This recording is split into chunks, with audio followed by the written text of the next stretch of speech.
I'm Norma Shepherd, Director of the Mobile Millinery Museum and the author of 5 books on vintage fashion, including 1,000 hats.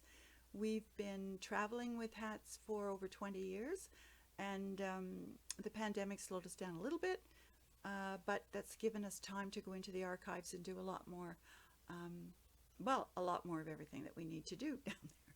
Anyway, what I've pulled for you today are a few examples of some Downton Abbey era Edwardian and early 1920s hats to, actually the 20s were included in the Downton Abbey series, so we're right in keeping with what I'd like to show. Maybe you'll have some of your favorite characters in mind and imagine them wearing one of these authentic pieces from the period. So I am going to dig right in. The first one I want to show you, is a straw piece, and this has what was very typical in its day, a very generous crown. So it's generous not only in height but in circumference. And this, of course, would have sat on the upswept hairdos that they wore, and often those hairdos, as I've mentioned before, were enhanced with false hair. And some of the hats even had a drawstring inner crown that you could stuff. This one, I'm not sure that I could actually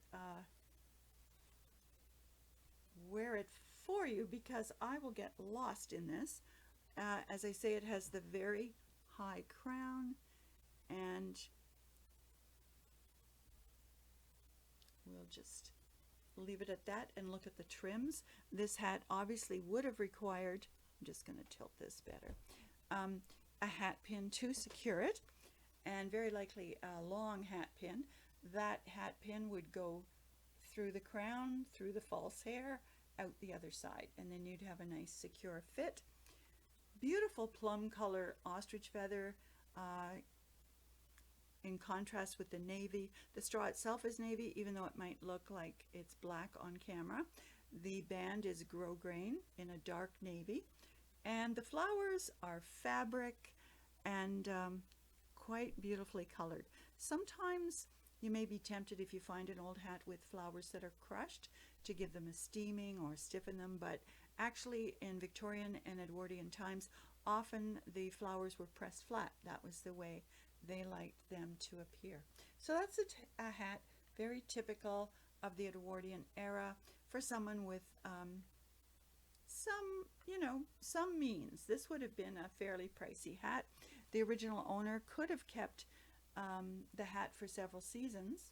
Actually, the band is double banded straw, so it's very, very solid. Obviously, it's stood the test of time. This was donated to us, and it was told to us that the hat was new in 1918.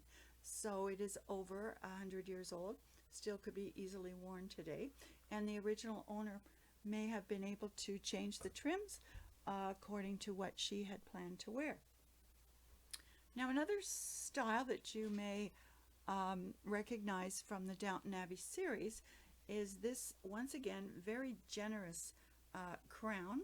It's generous in height, but also generous in circumference, and it's brimless, as you can see. This actually, I believe, is similar to a style worn by the Dowager's daughter when she steps off the train, and it's got the requisite flower or feather fronds, and interesting that they've been dyed the exact color as the velvet. The crown is a cotton velvet, and we can see some wear, and also we have some veiling and a mix of fabrics. So there you have that one, and I believe that the hat, similar to this one, was worn on an angle in the series. I could be wrong, and I'd love to be corrected if you have a mind to. Now, not all of the hats worn in the Edwardian era, of course, were worn by wealthy people. Women were expected to wear hats in public, in social circumstances, and so there were less expensive hats as well. This is one such piece. It is a straw, but it is not as expensive a straw. It has a chignon strap which secures the hat under the hair. Again, the hair would have been done up, and beautifully lined crown. And then the brim is trimmed with some velvet flowers that have been pasted on. So this could have sat on the side or been worn like that. So you'd still be suitably attired, but this was not an extremely expensive hat. What may have been more pricey is the next one. And this is a wonderful summer straw. Very coarse straw, which is done in bands.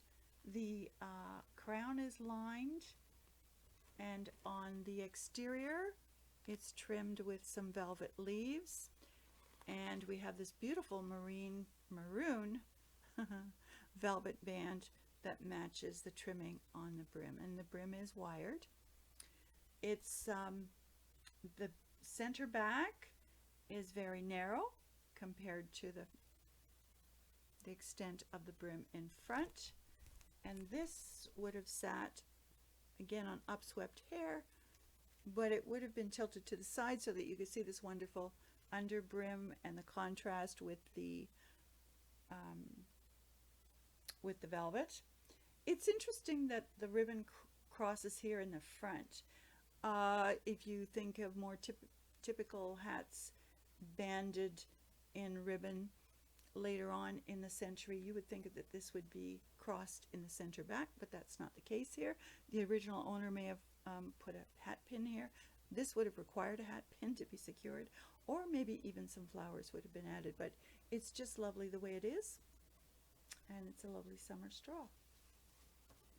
Another summer straw, but a different type of straw, is this cellophane straw. Very pretty, made very likely for a young girl, very young lady. Beautiful pastel blue and pink, the silk satin band, the tiny little flowers. This too has a chignon strap which helps secure it. And if we take our cue from the center back, we can see that this hat would have been, I'm sorry, taking the wrong cue.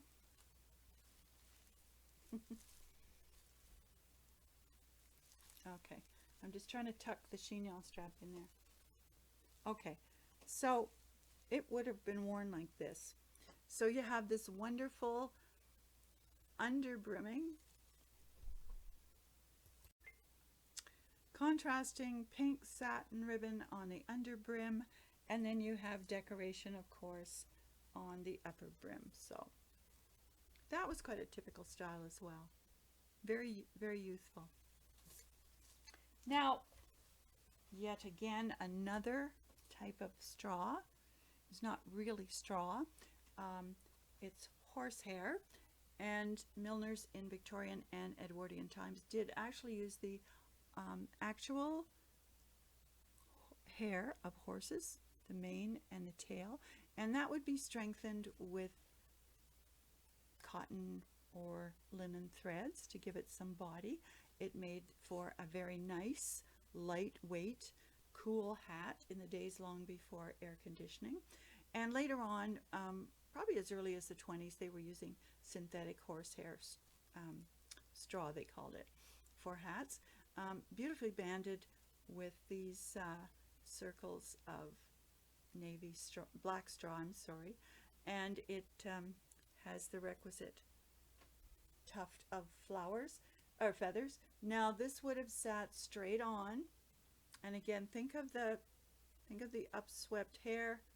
This would have sat higher, but just to give you an idea of the effect, this would not be tilted, and this is perfect, would have been perfect for Black Ascot, the year that patrons of Royal Ascot came dressed in black and white in honor of the king's death. The rim is wired, so it just sits perfectly. It's a lovely piece. Now, while I'm speaking of horsehair, I want to take you into the 1920s, and Downton Abbey took us there as well. Of course, the typical style of the 20s was the cloche, very close-fitting you know, we could go from these hats that sat here way above the head and above the hair, and then you move down into this quite a contrast, you know, the crown hugging cloche styles of the 20s. Now this one is a synthetic horsehair. Center back is over here. It has these symmetric flowers. Now these do need steaming. These would not have been flat. And when you wear it, it's quite magnificent. So you get a sense of this flapper cloche style hugging the head. It does need some steaming.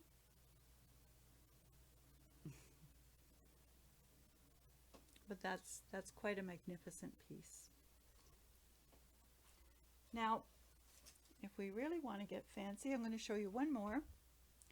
And this is more of a winter hat, although they did wear, they did even wear furs in the summer just to show their wealth. So it's hard to say, but this is quite a beauty. This is brown velvet, as you can see. The crown is nicely ruched, shaped.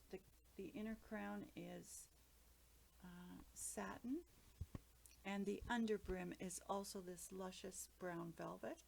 And of course you have the brown ostrich feathers, and then this tuft of feathers in the middle are also shades of brown.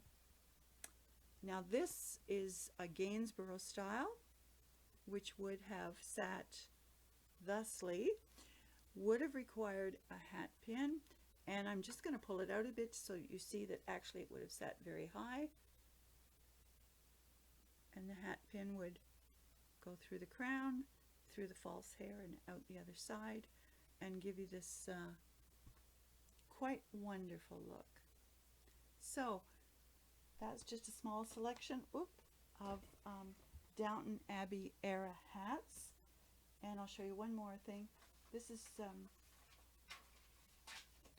a wire frame, and we have several of these in the museum in different shapes and sizes. Some of them are with black gauze, some of them are with white, but many of the hats constructed were formed on a wire frame like that.